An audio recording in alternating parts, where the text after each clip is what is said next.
Euzubillahimineşşeytanirracim. Bismillahirrahmanirrahim. Rabbi şrah li sadri ve yessir li emri ve hlul ukdeten min lisani yefkahu kavli. Selamun aleyküm ve rahmetullahi ve berekatuhu. Inshallah we will continue with the 8th proof of the 22nd word, first station. 8th proof. Come, my foolish friend who thinks himself reasonable like my soul. Come, my foolish friend who thinks himself reasonable like my soul. You do not want to recognize the owner of this magnificent palace, but everything shows him, points to him, testifies to him. How can you deny the testimony of all these things? You have therefore to deny the palace as well and say, there is no world, no country. Deny yourself too and disappear, or else come to your senses and listen to me. Now look, there are uniform elements and minerals inside the palace and encompassing the land. Footnote: as for the elements and minerals, these indicate the elements of air, water, light, and earth, which have numerous well-ordered duties. They hasten to the assistance of all needy beings with dominical leave, enter everywhere and bring help at the divine command, and raise all things necessary for life and suckle living creatures, and are the source of the weaving and inscribing of the divine artifacts, and their progenitors and cradles. Simply, everything appearing in the country is made of those elements. That means, whoever those things belong to, everything made of them is also his. Whoever the field belongs to, the crops are his too. And whoever the sea belongs to, the things within it are also his. And look, these textiles, these decorated woven materials, are being made out of a single substance. It is self-evidently the same person who brings the substance, prepares it, and makes it into string. For such a work would not permit the participation of others, in which case all the woven, skillfully made things are particular to him. And look, every sort of these woven, manufactured goods is found in every part of the country. They have spread with all their fellows and are being made and woven together and one within the other, in the same way at the same instant.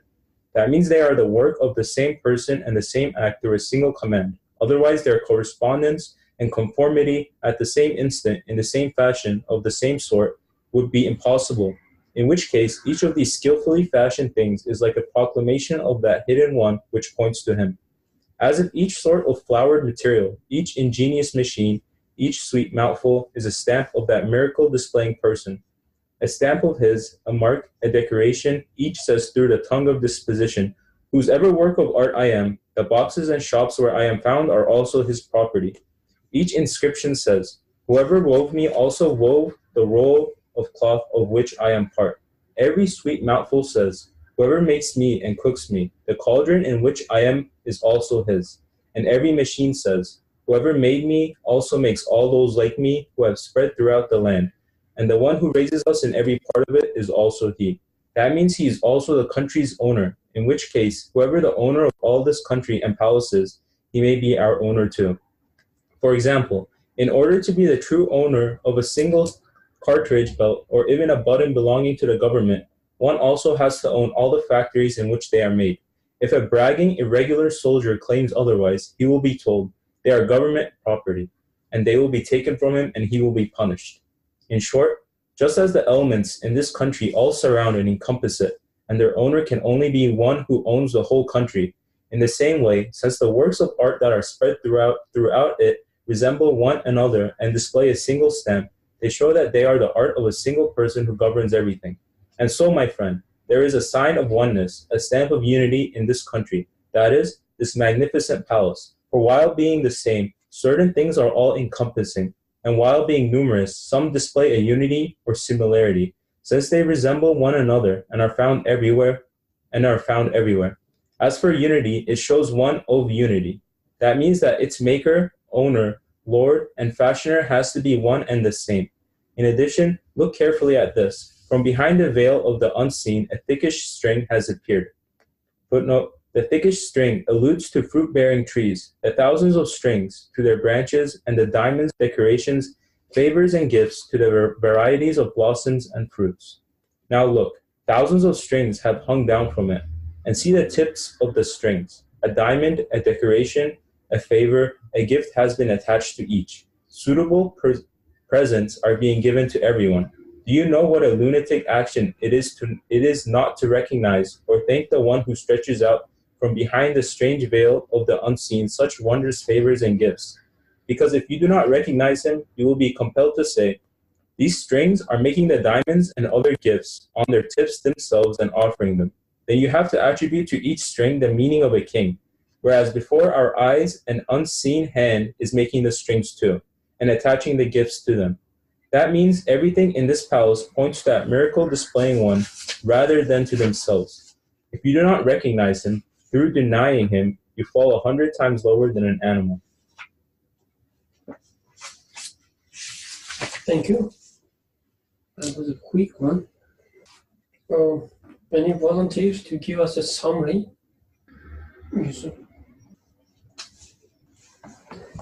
So then, let's start from the beginning. Read it again with a slower pace. Maybe pace. Come, my foolish friend, who thinks himself reasonable like my soul. You do not want to recognize the owner of this magnificent palace, but everything shows him, points to him, testifies to him. How can you deny the testimony of all these things? You have therefore to deny the palace as well, and say there is no world, no country. Deny yourself too, and disappear. Or else come to your senses and listen to me. Now look, there are uniform elements and minerals inside the palace and encompassing the land. Footnote, as for the elements and minerals, these indicate the elements of air, water, light, and earth, which have numerous well-ordered duties. They hasten to assistance of all needy beings with dominical leave, enter everywhere, and bring help at the divine command, and raise all the things necessary for life, and suckle living creatures, and are the sources of the weaving and inscribing of the divine artifacts, and their progenitors and cradles. Simply everything appearing in the country is made of those elements. That means whoever those things belong to, everything made of them is also his. That means whoever those things belong to, everything made of them is also his. Whoever the field belongs to, the crops are his too. And whoever the sea belongs to, the things within it are also his. Why he says, you have therefore to deny the palace as well and say, there is no world, no country, you have to deny yourself and disappear. So he's saying, if you deny the testimony of everything, you have to deny the world and yourself. I couldn't make the connection. So you do not want to recognize the owner. So this is what the person is denying. So it is denying the owner, although everything testifies to to the owner. Says, then you better deny everything, since you are already denying more than half of it. More than half of it, meaning everything points to him, but you're saying that there's no he. So these things are not really pointing to anything. So then also deny the existence itself in the first place. This might even be understood as if the author is saying that with all their aspects, existence points to him. And if you are going to deny him, then you can also deny the existence. This is what it boils down to. Yes. Okay. Because since the beginning, as if he's step by step unveiling how the existence points to him, but now he is saying that actually what I'm bringing you to is everything with all of their aspects points to him. It's not like there is a thing that exists by itself, but it points to the creator. No, with its existence, with all its aspects, it points to him. So if you're going to deny the creator, then you should deny actually, or you practically deny the existence of the things themselves as well. Can we also take it as, since without getting rid of the things, like as long as they are there, they will point to him. So if you want to deny him, you have to get rid of them. And yourself too, you constantly pointing him, meaning constantly proving his existence. So if you want to deny him, if you have such a goal, then you have to get rid of yourself. An example would be, let's say, it's of course not a perfect example. Oh, then I will criticize them. But let's say there's this computer screen in which we are observing some sort of a movie. And I am claiming that whatever you observe over here is being created by electricity. But let's say you deny the existence of electricity. I said, but everything in here points to the electricity. So if you would like to deny electricity, you better also deny what you're observing in here. It's not a perfect example. The reason is there are things going on in the computer other than the electricity. But imagine as if everything, even the existence of computer, the plastic around it and everything was from electricity, whatever. Then whatever you observe over there was pretty much manifestation of electricity. So denying electricity would imply, well, why then do you say that the computer exists or the movie that I observe is existing? Any other comments? There's one comment from Muhammad Saeed. He says, it is more, quote unquote, more, it is more logical to deny the existence itself than denying a maker which cannot be of the things themselves. It is more logical to deny the existence itself than denying a maker which cannot be of the things themselves. So Mohammed, if you like to help us with understanding your comment, you are more than welcome. Assalamu alaikum. Maybe, yeah, it is, to me, it's like if there is something, if I see it as something, and automatically I conclude that this thing has to be made. Its existence cannot be from itself. Its qualities cannot be decided by itself. So in that sense, if I you know, say if I block myself and say that I'm not gonna go to that conclusion, then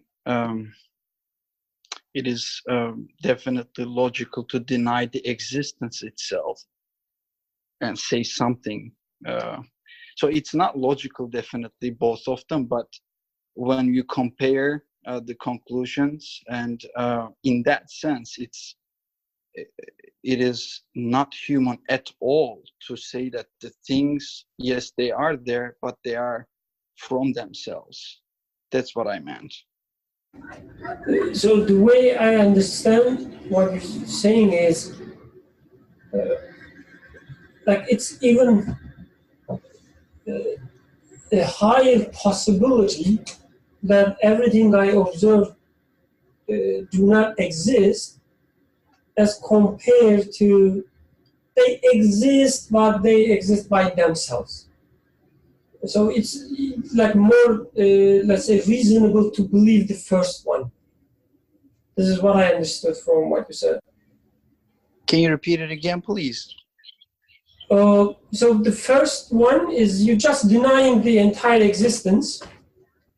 And the second one you're saying that no, things exist, but they exist by themselves. And I guess you are saying that the believing in the first one is more reasonable.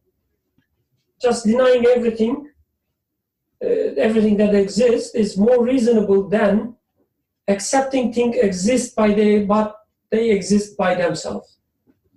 Well, yes, yeah, but you know, you call it reasonable.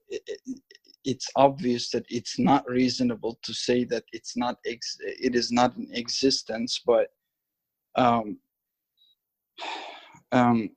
definitely it's, you know, there's no other way for me to say that this existence is happening by itself. I mean, nothing happens by itself, but I think the problem comes out because of something else, because of my preconception or prejudgment about the matter.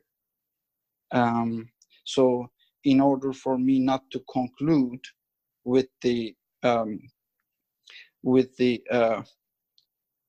way that is reasonable, which requires me to say that it cannot be from itself, so I find a better way to saying that, oh, nothing is existing. So now I have a more reasonable way to explain my stand. In that sense, it is more reasonable than denying a maker.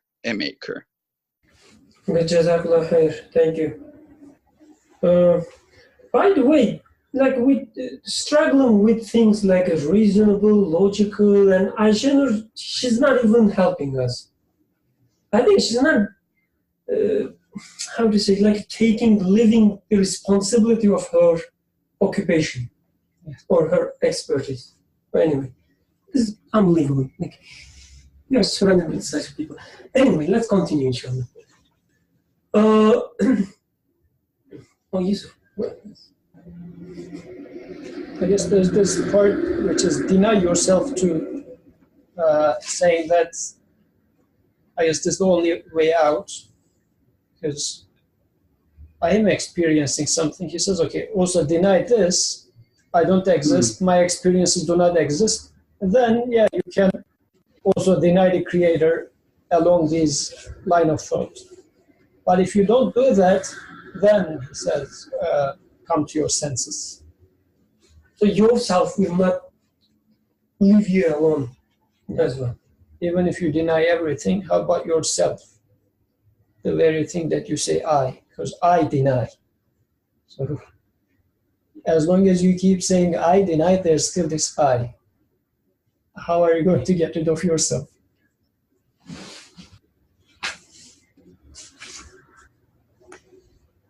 And the thing that he uses in here, saying that same material is being used everywhere.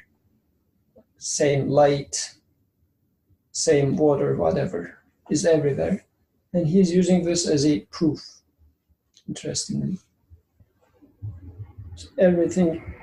Since everything is made up of them, so it says whoever is the, let's say, owner of water, he must be the owner of everything that is made up of water. You said interesting, I don't know whether you meant this or something else, but it's really interesting because this is the way usually, like the path of denial take us. We say, as long as we can decompose things into parts and show that, you know, the same parts are used everywhere, we're making things simpler. Therefore, we don't need anything else to explain things. Like I'm showing you that the way the thunder taking place is exactly same rules, same materials with a flower bloom. So there is no mystery there. This is one, for instance, the attitude. My author is using the exactly same fact. he's also saying, yes, that's true. Like whatever thunder is made of, flower is made of. Exactly the same thing. And don't you think this is interesting? Like, don't you think that everything is made out of the same element is interesting? Don't you think it's like telling us something? So this is not related to the topic, but I guess maybe something I need, something we all need. That interesting or maybe ironic that the unbelief attacks belief with facts, but they list facts. Let's assume most of them are true. Like whether they are true or false, it's not our job, right? Let's assume that they are true. They attack with facts. And they think that having all these facts in their hands is a evidence of power on their side. But something that I really like with Nursi, he uses the same facts. And he tells us that you, believer, is the owner of these facts, not them. Because belief, the only thing that can make sense of these facts. They can list the facts, but you are the only one. I'm talking about, the ideal believer. You are the only one who can make sense of these facts. So you have more authorship or the ownership on these facts than unbelievers. Because what he says here, it's so fundamental, it's so important, and so much used by unbelief. Nothing mysterious, everything is made of atoms. Let's assume for a second that everything is really made of atoms. Doesn't matter whether, we don't need soul or angels or meaning or whatever to prove something. Just let's assume everything is made of atoms. This itself, don't you think this is pointing to the unity? Everything is woven from the same elements. How can you believe one part of the universe is made of one part of the random processes and another part of random processes? Because you cannot make links between random processes. But there are all these links. Everything is made of same elements, and this is the proof of unity of the Creator.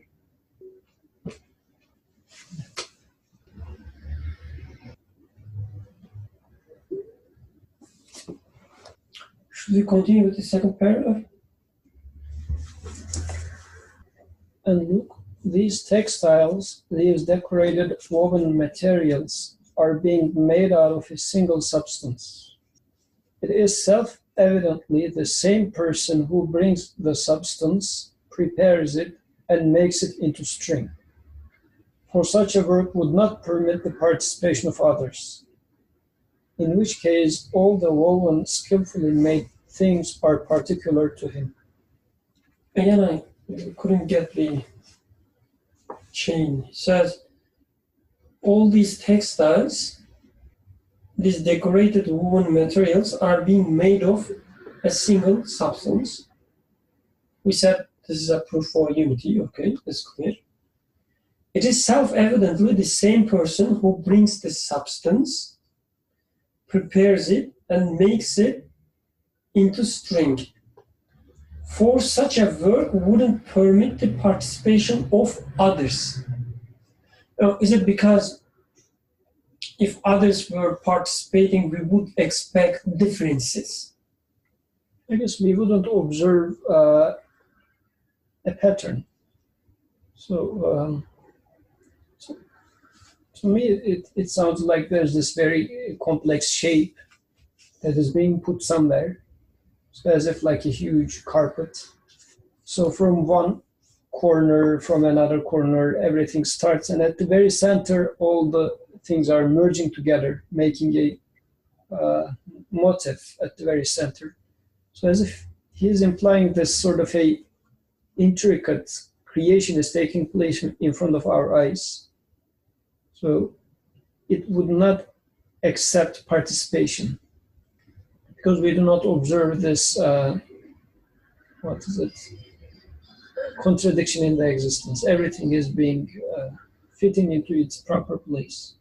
I guess more like it's stronger than contradiction, like not seeing contradiction. We don't even see differences in creation. Like we see exactly the same thing everywhere. As he says, these decorated woven materials are being made of a single substance.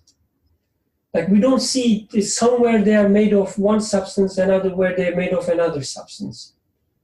Because if they were, for instance, made of other different substances, we wouldn't call it a contradiction necessarily. But even that is not the case.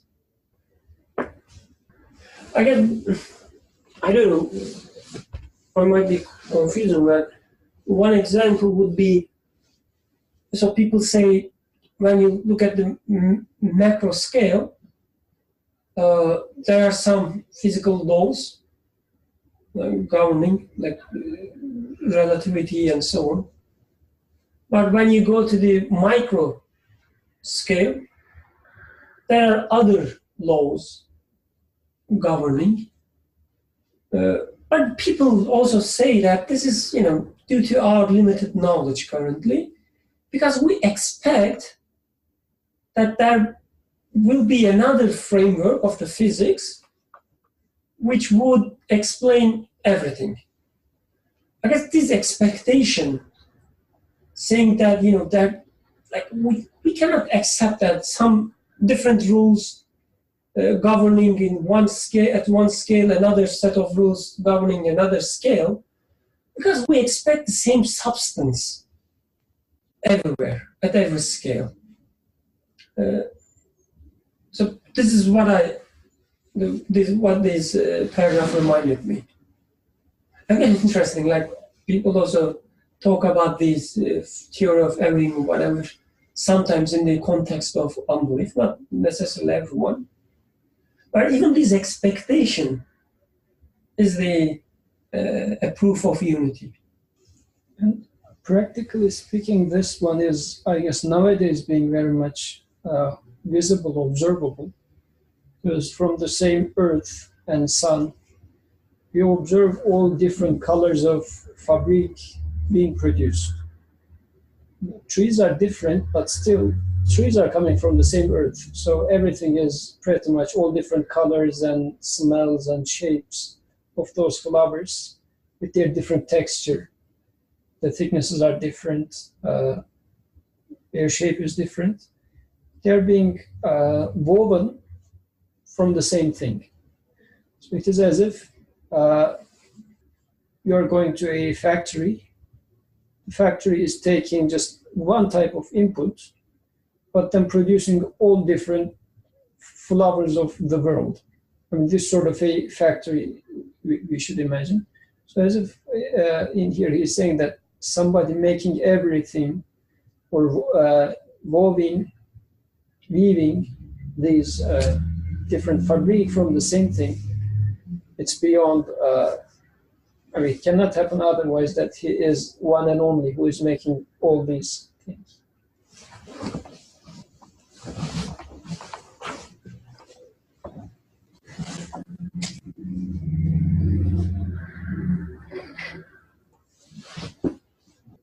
And look, every sort of these woven manufactured goods is found in every part of the country.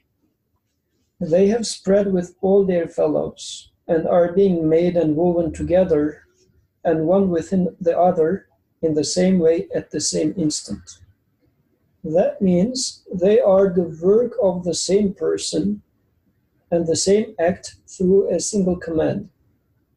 Otherwise, their correspondence and conformity at the same time, at the same instant, in the same fashion, of the same sort, would be impossible. In which case, each of these skillfully fashioned things is like a proclamation of that hidden one which points to him. As if each sort of flowered material, each ingenious machine, each sweet mouthful is a stamp of that miracle displaying person, a stamp of his, a mark, a decoration. Each says through the tongue of disposition, whosever work of art I am, the boxes and shops where I am found are also his property. Each inscription says, whoever wove me also wove the roll of cloth of which I am a part. Every sweet mouthful says, whoever makes me and cooks me, the cauldron in which I am is also his.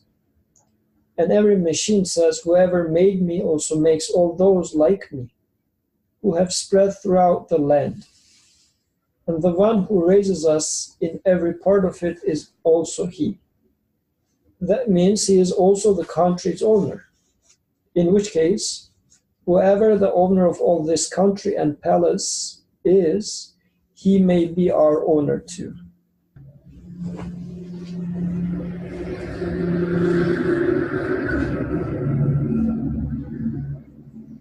Is he now saying that, like before he was talking, that from same substance, all these different things are created? Now he's saying all like different things come together to form one single sophisticated thing. And the way they come together is so that there is a unity in the way they come together. So is it, for example, a flower that I see in Philadelphia, let's say cherry bloom, I call my father and I say that, oh, cherries are blooming in here. He says, cherries are blooming in here too, like in the other side of the world. So everywhere the same thing is being made at the same time as well. So because we said, whoever is weaving this fabric over here in Philadelphia must be weaving the same fabric on the other side of the world at the same time. So this is one aspect of it. Another aspect is this, let's say, cherry tree in this graveyard. So you say that whoever is weaving this cherry bloom in this tree, since this tree is part of the garden in which there is also other flowers, like the red ones, purple ones, and everything. So as if this cherry flower is saying that my maker is the one that also weaves this purple one, yellow one, orange one, and all different flowers. Because saying that it is the same pattern that you see. It cannot be anybody else. Where he says, whosever work of art I am, the boxes and shops where I am found are also his property. So at another point, Nursi was using the metaphor of as if every flower becomes like a signature, a stamp. I guess he was also mentioning it in here. Like you write a letter, at the end of the letter, you put your signature, saying that everything in this letter is written by me. This is the signature. It says every flower is a signature of the maker. So every flower as if says that wherever I am put, the surroundings is written by the same one. As if the cherry tree in the graveyard, and as I see that there must exist an absolute source to create this cherry tree, by cherry tree being there, it's telling me that everything in this graveyard is also written by the same hand. So it becomes like a signature. And the graveyard becomes like a letter. I guess the next paragraph also related to what you said, so let me read. For example, in order to be the true owner of a single cartridge belt or even a button belonging to the government, one also has to own all the factories in which they are made. If a bragging, irregular soldier claims otherwise, he will be told they are government property, and they will be taken from him, and he will be punished. This is because everything is testifying that they come from a single source. In order to be able to say that I did it, truly, in order to be able to say that, we will need to be owning all of them. Otherwise, our claim is going to be baseless. Abdullah, he's talking about punishment, which is your kind of expertise. I have nothing to say. Okay. Are you saying I'm going to hell? No. What are you trying to say? I was imagining you as the punisher, not Oh, the punishee. I imagine myself as a punishee.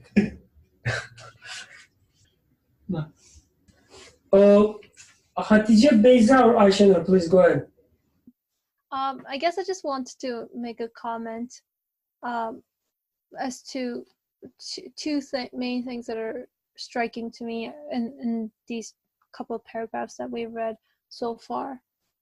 One is that the elements that in the first or second paragraph, when it talks about the elements, hold on, I'm going to find the exact sentence. Simply everything appearing in the country is made out of those elements. That means whoever those things belong to, everything made out of them is also his. So I was thinking about this in relation to the last paragraph, the last two paragraphs we've read. And in part, I guess one way of approaching is like the qualities, right? So the qualities of mercy or the quality of wisdom that I encounter, for example, in the way that my hand is made, that I find my fingers, right? There's wisdom in it in the way for example, I hold a water bottle or a pencil.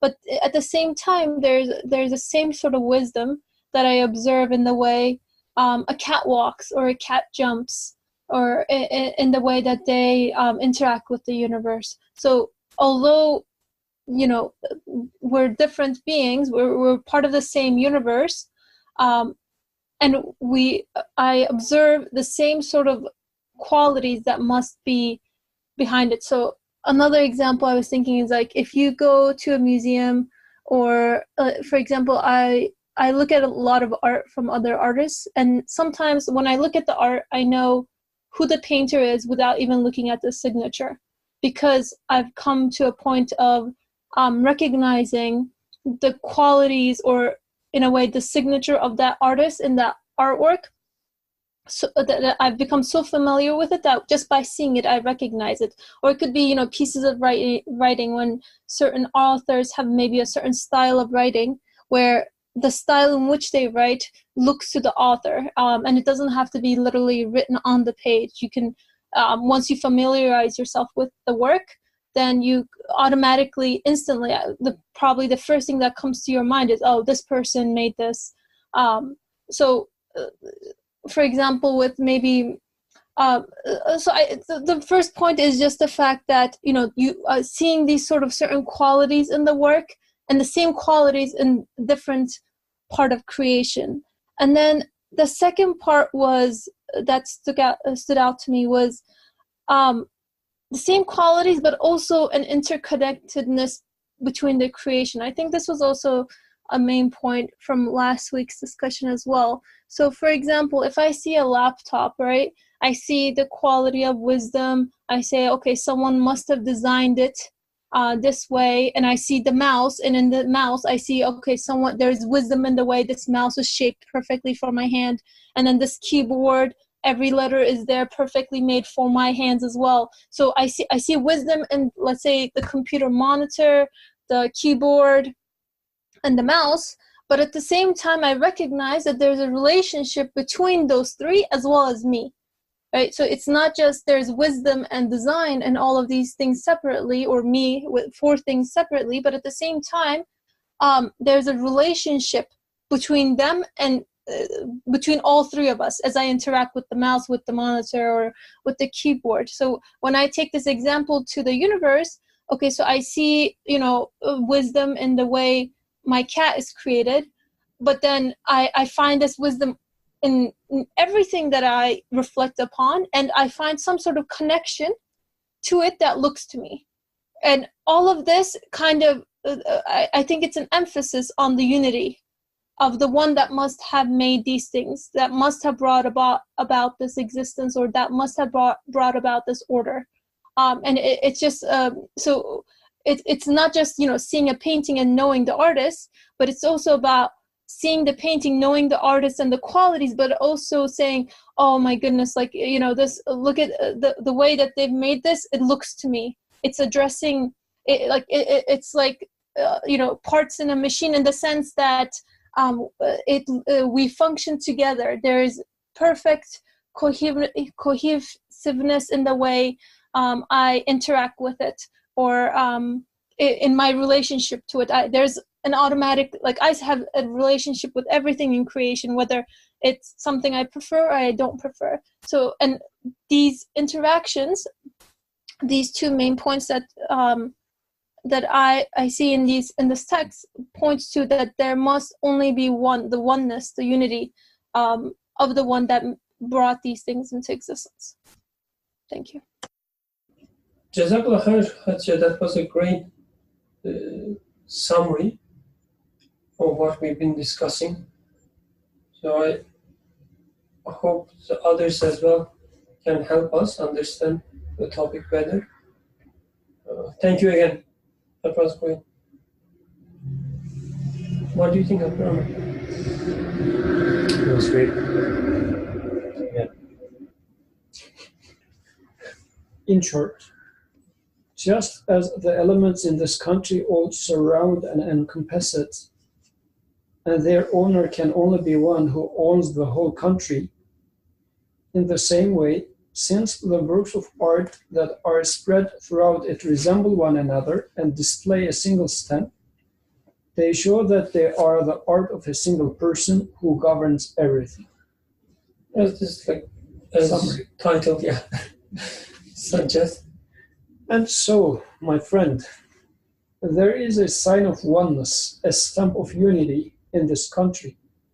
That is this magnificent palace. For while being the same, certain things are all-encompassing. What does it mean, this sentence? For while being the same, certain things are all-encompassing. One thing everywhere. Okay. Heat, light, but everywhere.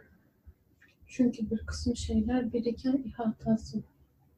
So, like, it's heat is everywhere, light is everywhere. I mean, you say it's just one kind of thing, but it's everywhere. Yeah. Okay. Water. And while being numerous, some display a unity or similarity, since they resemble one another and are found everywhere. And I guess this one is like flowers or things like that. Things that you see as different at first sight, but then you realize that they are also pointing to the same creator. By displaying unity or similarity, since they resemble one another and are found everywhere. And just like flowers, yes, you said. They are numerous, but you still see the flowerness in each of them. As for unity, it shows one of unity. That means that its maker, owner, lord, and fashioner has to be one and the same. In addition, look carefully at this. From behind the veil of the unseen, a thickish string has appeared. Footnote: the thickish string alludes to fruit-bearing trees, the thousands of springs through their branches, and the diamonds, decorations, favors, and gifts to the varieties of blossoms and fruits. So look carefully at this. From behind the veil of the unseen, a thickish string has appeared. Now look, thousands of strings have hung down from it. and see the tips of the strings. A diamond, a decoration, a favor, a gift has been attached to each. Suitable presents are being given to everyone. Do you know what a lunatic action it is not to recognize or thank the one who stretches out from behind the strange veil of the unseen such wondrous favors and gifts? Because if you do not recognize him, you will be compelled to say, these strings are making the diamonds and other gifts on their tips themselves and offering them. Then you have to attribute to each string the meaning of a king. Whereas before our eyes an unseen hand is making the strings too and attaching the gifts to them. That means everything in this palace points to that miracle displaying one rather than to themselves. If you do not recognize him, through denying them, you fall 100 times lower than an animal. The strings example, Turkish string and 1,000 strings. Is it similar to your FedEx guy example? They bring in these gifts and saying that it's foolish to attribute to gift to these strings. Or is there any important difference? Not much at that stage, but even further he says the strings are also being made. Yes. But at the first level, yes, they are like the strings do not have the capacity to make the diamonds themselves. I remember we were looking at some trees and the branches themselves are very artistically made. You can, at the one level, you can say that they are just dry piece of wood, so they cannot be maker of the fruits or the flowers. But at the second level, they are themselves very beautiful, valuable flowers and gifts. They are also made.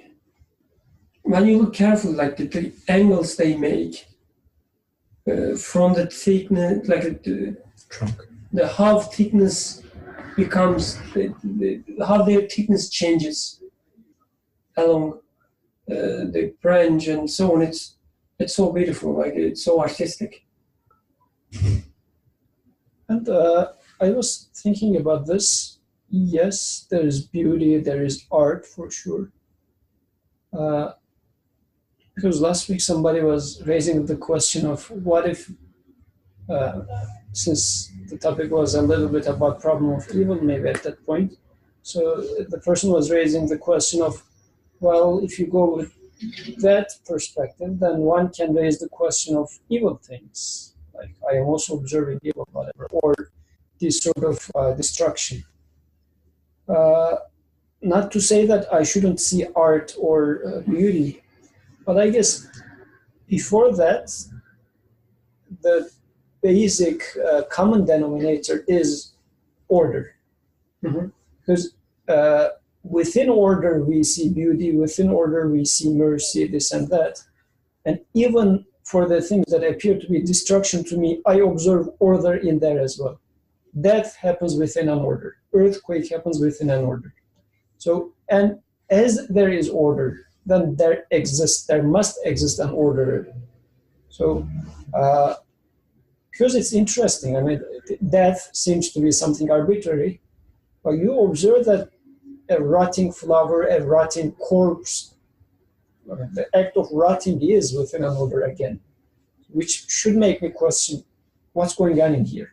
Such a thing is also being taken care of very carefully.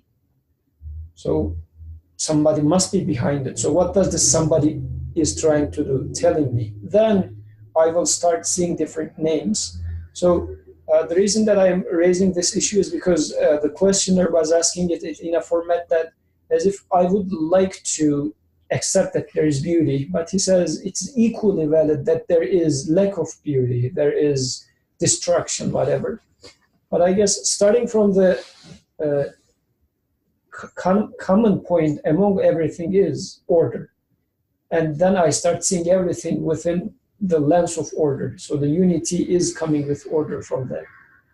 And I guess I would say, if that's true, like order, I guess, is a common language that even more fundamental than concepts like beauty. But at the same time, it's really very limited or narrow definition of the beauty. Like not seeing beauty in earthquake, it means your definition of beauty is only limited to flowers or pink things. Like it's so cute, it's so beautiful. I mean, if this is the beauty of your beauty, then yes, that's true. Like there are things which are not beautiful in the creation. But seeing the part, like the way the earthquake is created, and not seeing the beauty in this creation is, to me, it's like being blind. Or the death. The beauty in the death is really hard to, if you have a calm mind, if you don't have the these feelings making you between you and the beauty, like the person who died is one of your, let's say, loved ones, or because it's a human being, you are sorry. But once you overcome with these feelings, not seeing beauty in death, the way the death take place, it's really hard. So I guess the definition of the beauty is also should be maybe considered, taken into account. Then I guess it needs to expand. But since when we say beauty, it's something that I like in the first moment, because even after having this conversation, for example, seeing your mother's corpse rotting in front of you, can you appreciate the beauty in there? You will need to put a lot of effort. Exactly. In there. Yes. So, yeah, you can definitely arrive to there, but I guess this one might be what would be the common denominator? This mm-hmm. So I guess starting from there can lead you to. One story I shared this story when we were discussing causality in Ohio. I was saying that certain qualities are everywhere, like we cannot deny them. Things like beauty. In the story, the painter, his wife is dead. She dies in the bed, and the painter, he couldn't move the lady because it was so beautiful, the scene, the calmness of the body and so on. Instead, he started the painting. Like this is not the made up story because we have the painting, like the death woman in the bed. So yeah, maybe you can take it as the guy was lunatic, or I don't know, maybe he had some emotional problems, but he saw what he saw. Right? For him, the beauty was there. And when you see the painting, you also see that, yeah, there's something there. Like, you cannot deny. But I agree that it is sometimes hard or sometimes inaccessible for us. Maybe we are not ready for that. Maybe it's not our food at this moment to taste.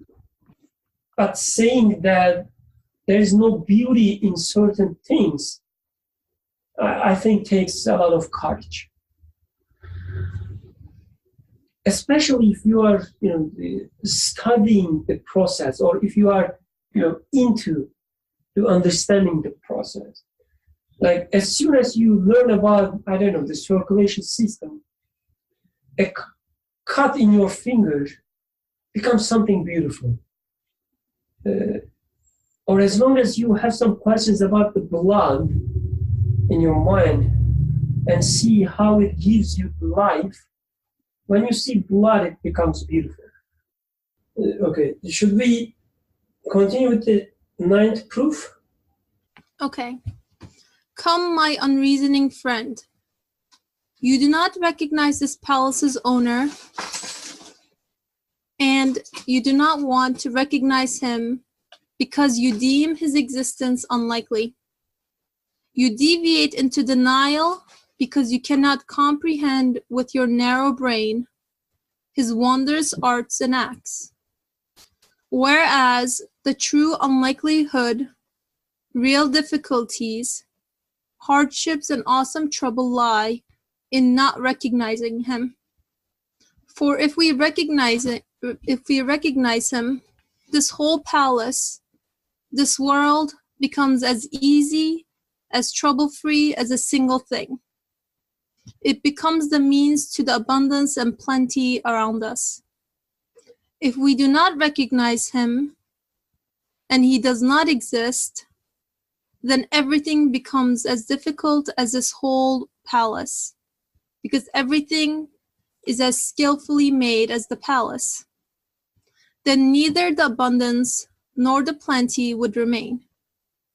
Indeed, not one of these things which we see would pass to anyone's hand, let alone ours.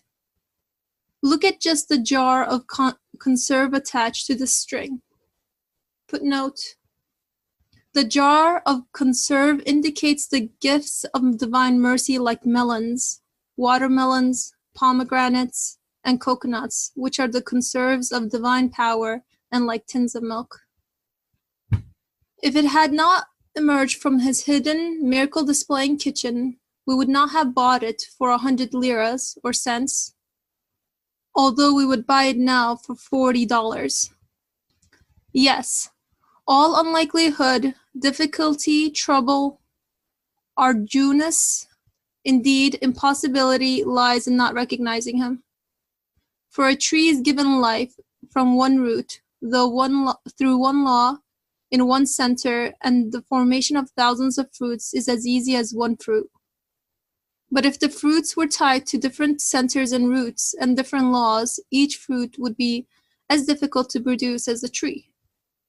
And if the equipping of an entire army is in one center, through one law, and from one factory, as regards quantity,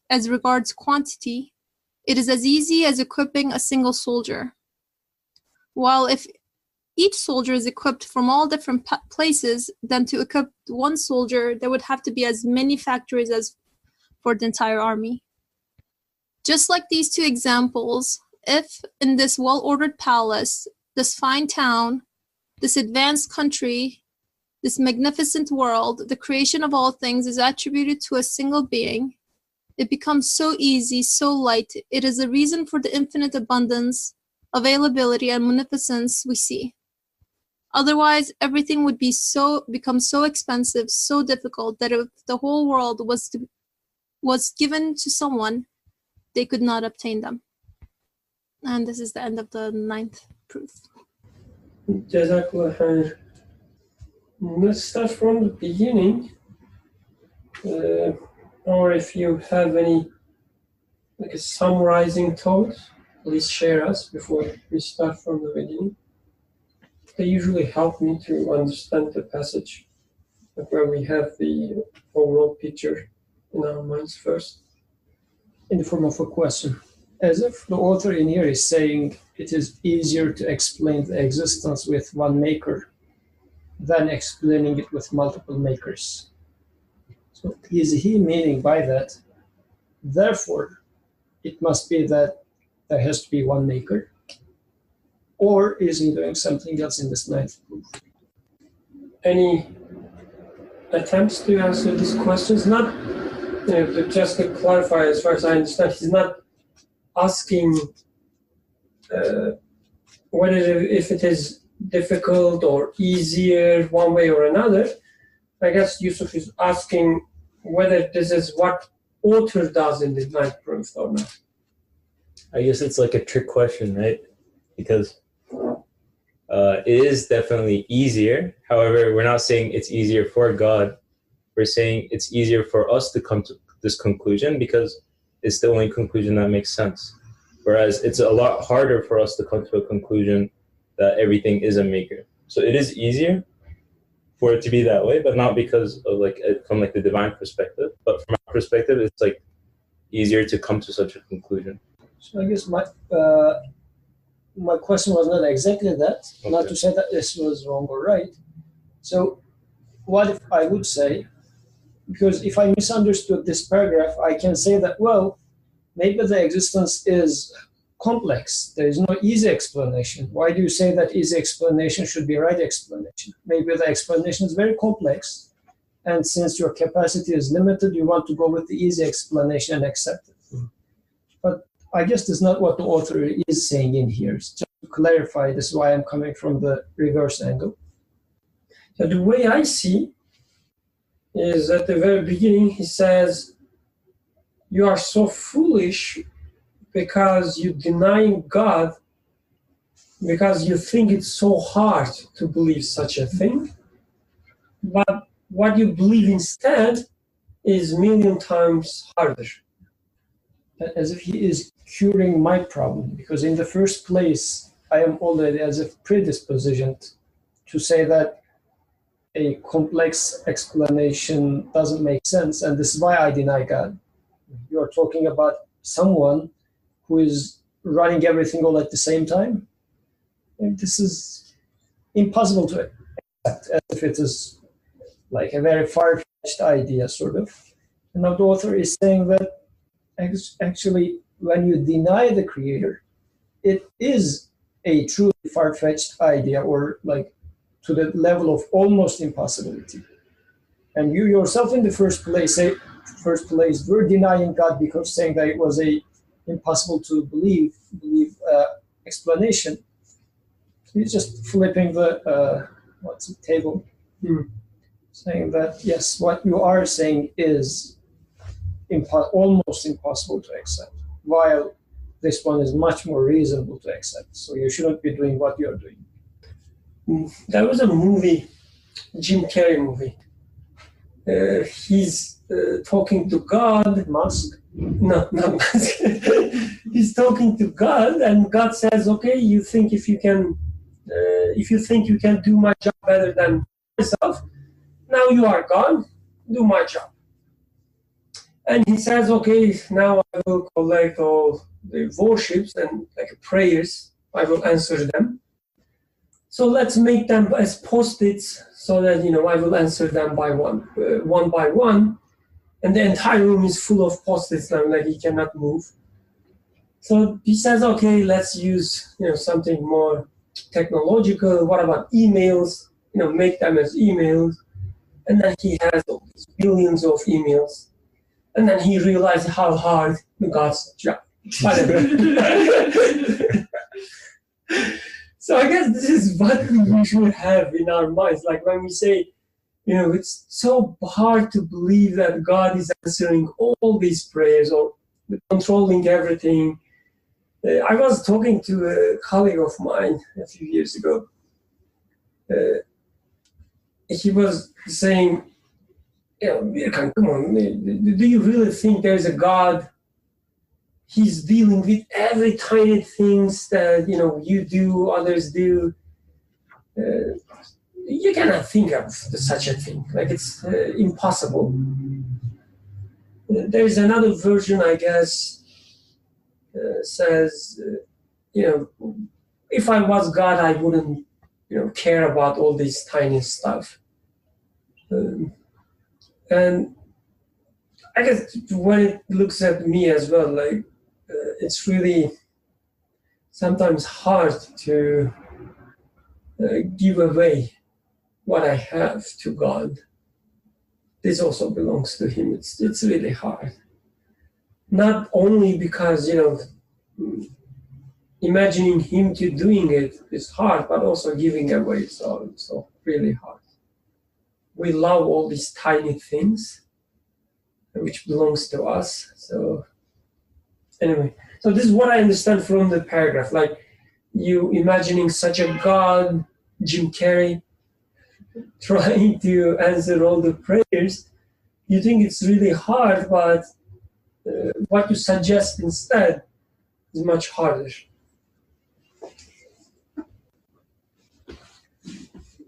There's one comment from Suhail. He says, theology lessons from Jim Carrey, interesting. Actually, he's a new guy now.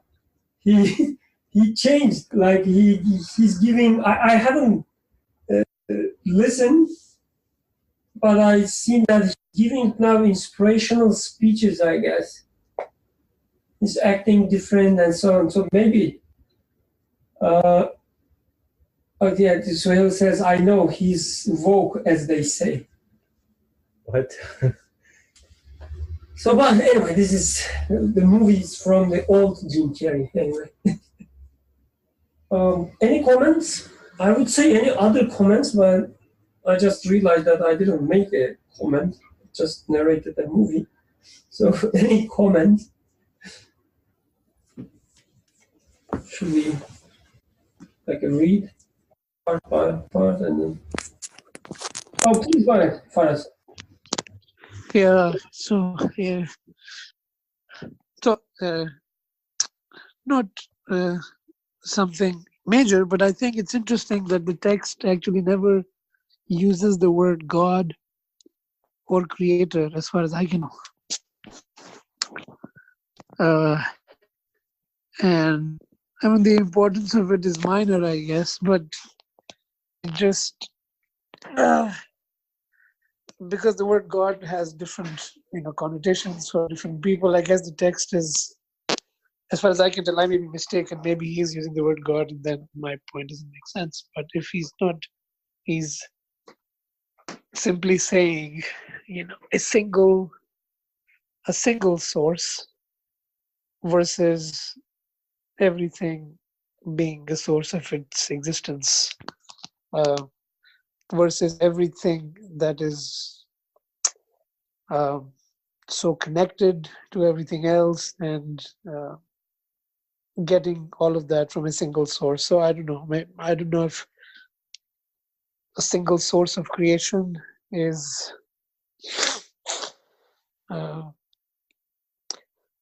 maybe less controversial than saying God or any other sort of name that might have different other kind of loaded words. I don't know. Maybe. Well, Jazakallah khair, I think it's not a minor point. It's an important point. Oh, Hatice, Beyza, or Ayşenur, please go ahead. Yeah, just a short comment. I guess this made me think of how there's when you can attribute everything to a single source, then there comes to be an existential context to which you can situate any experience, any interaction, any moment or observation that grants it meaning. And I think brings about this satisfactory understanding of that experience, interaction, etc. When it was saying a tree is given life from one root through one law, a single law has meaning through its legal context, through this context of entire corpus of legal principles and whatnot, and everything makes sense within that entire framework. And so I guess maybe we can coin something along the lines of being able to have an existential context to everything, which does bring about this ease, I think, and degree of accessibility and understanding what one experiences, rather than this continuous confusion or chaotic, constant, confusion instead. So that's all. Jazakallah khair. So, as I understand, is having a bleak perspective, trying to make sense of things, and from time to time reaching some meanings, some purposes. It's much easier to bear with or live with as compared to living in a chaotic existence. So ease, in terms from the perspective of creation and making, is also the ease from our perspective how we live in this life. Living with a single maker who makes everything in a purposeful way, in an orderly fashion, is much easier than living in a world, everything taking place by themselves. So this is interesting because in the upcoming retreat, the thing that I want to talk about is somehow related to this point. So I feel like I'm a little excited. I don't want to say too much, but it's this is interesting. If you start thinking about this principle of the single source beyond objects, and to start thinking about what we observe, if things are, if we look at things as coming into being and displaying whatever dispositions they display as things that they have to independently struggle for, or they just happen to have, or that, and then we see these, this sort of chaos of things turned against each other, especially in the human realm, in the realm of ideas and other things. So this is interesting. And so what having this multiple picture of the world where I see everything almost by default as acting on its own, and or taking its qualities from other than a single source, then things that I see opposed are actually opposed. And it's very, it's either difficult to reconcile or impossible to reconcile these things, and so in our personal lives also, like I feel if we come to think of conflicts, and that's, I guess I would just say that and not more, is that this multiplicity of sources of existence, if we keep thinking about it, and we think about our own lives and the conflicts that we see either in something that we find ourselves in conflict with, or we see some conflict out there between two things, I think it has implications on that level as well, and not only to the world of trees and strawberries, but also the world of human relations and our experiences of ideas and emotions, the conflicts that we feel. What is at the source of those conflicts? Why do two things seem opposed, and what makes them reconciled, if at all anything? So just something for you to think about more at the retreat. Thank you. Oh, thank you, Faraz. That was a nice trailer. Cliffhanger. For the cliffhanger for the retreat. We love such, let's say, commercials, the ads for retreat. Thanks a lot. Subscribe for more. And definitely looking forward to hear more. When you were talking about these multiple sources And also, as Aishan was saying, like in the paragraph, is talking about the fruits coming from different roots, different centers.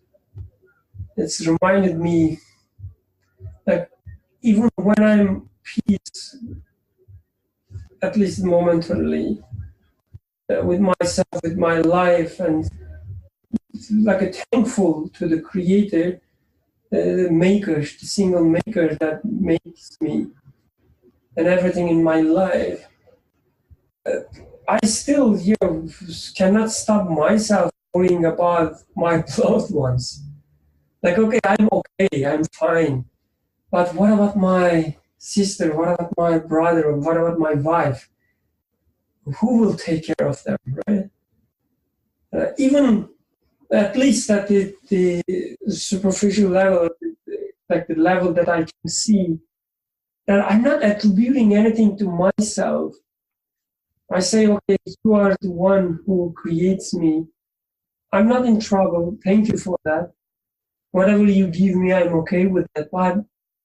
But what if something happens to my child? As if he's a fruit of another root. Like the root which take care of me is different than the root that will take care of him or her. So it's really hard to live in such a life. I guess like a people who has children may say more about that.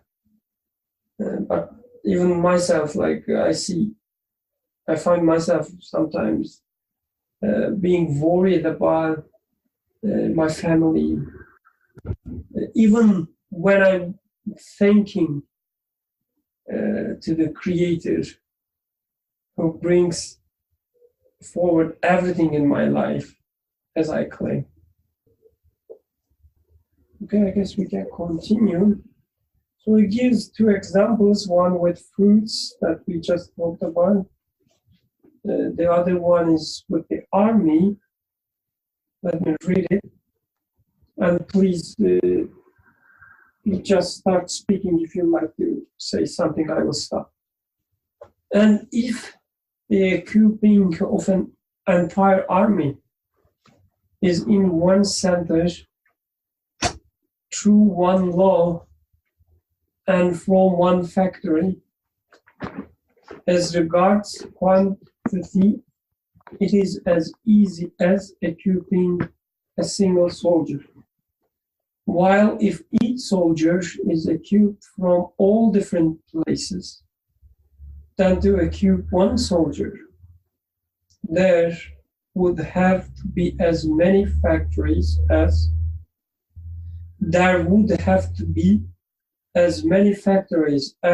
for the entire army. I guess it's saying that what is simple and what is hard, it's highly depend on how you see the creation. So I'm waiting for comments, otherwise we can continue with the last paragraph. Oh, go ahead, please, as far as I see you. So I'm just, speaking for the sake of speaking, really, maybe I shouldn't, but I'm just,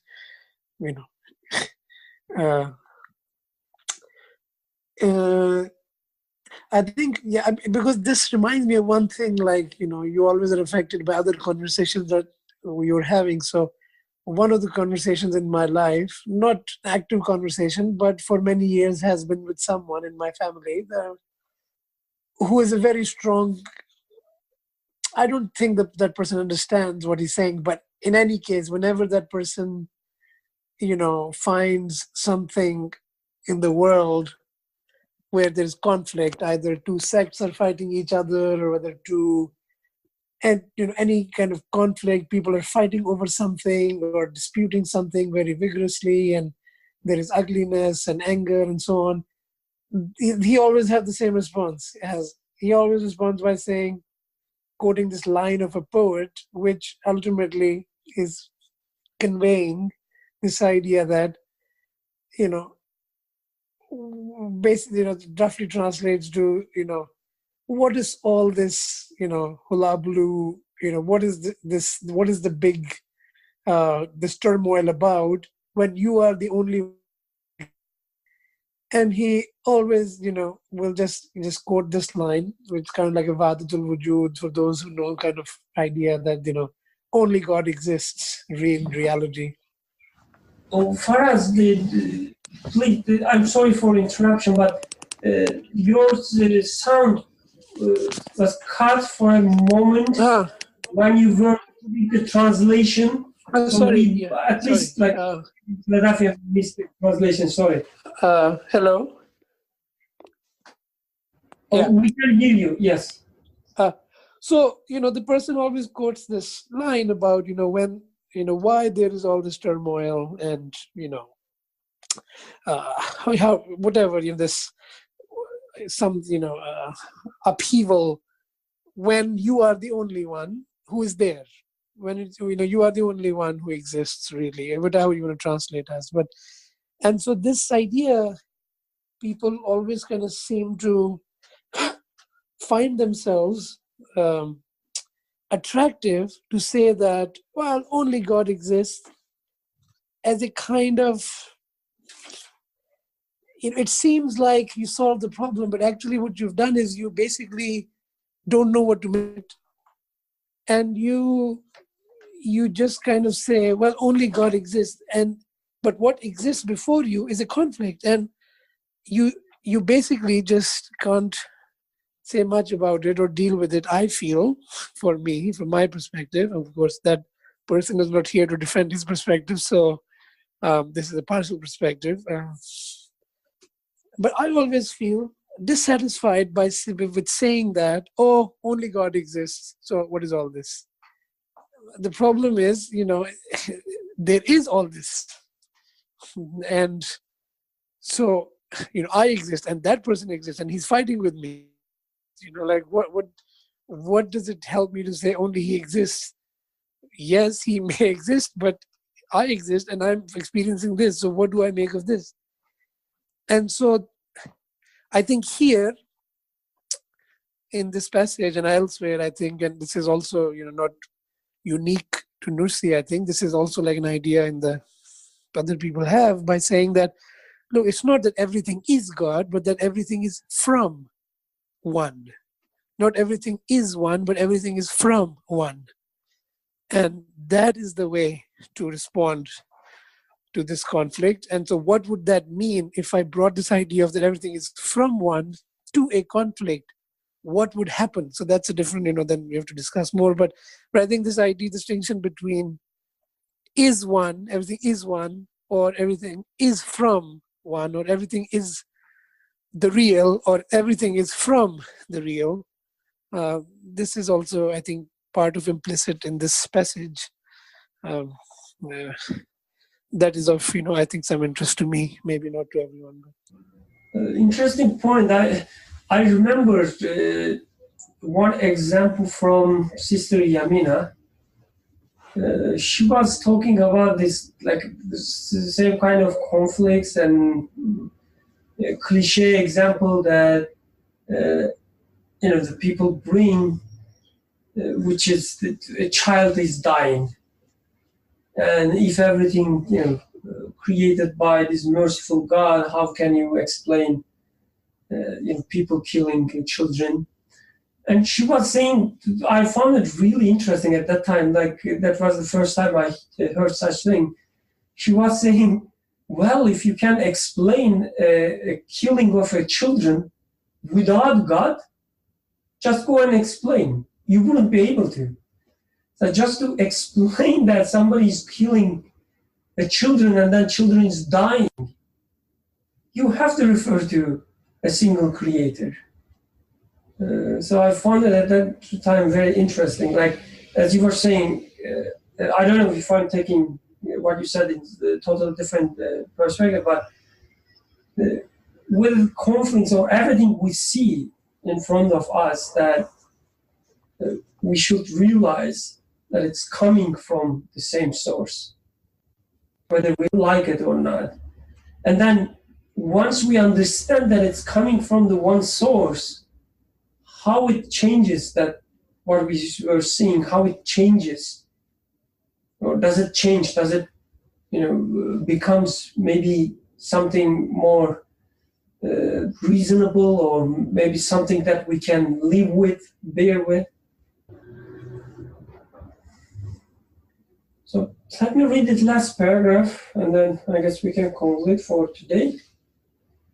Just like these two examples, if in this well-ordered palace, this fine town, this advanced country, this magnificent world, in this well-ordered palace, this fine town, this advanced country, he's referring to Turkey. Right?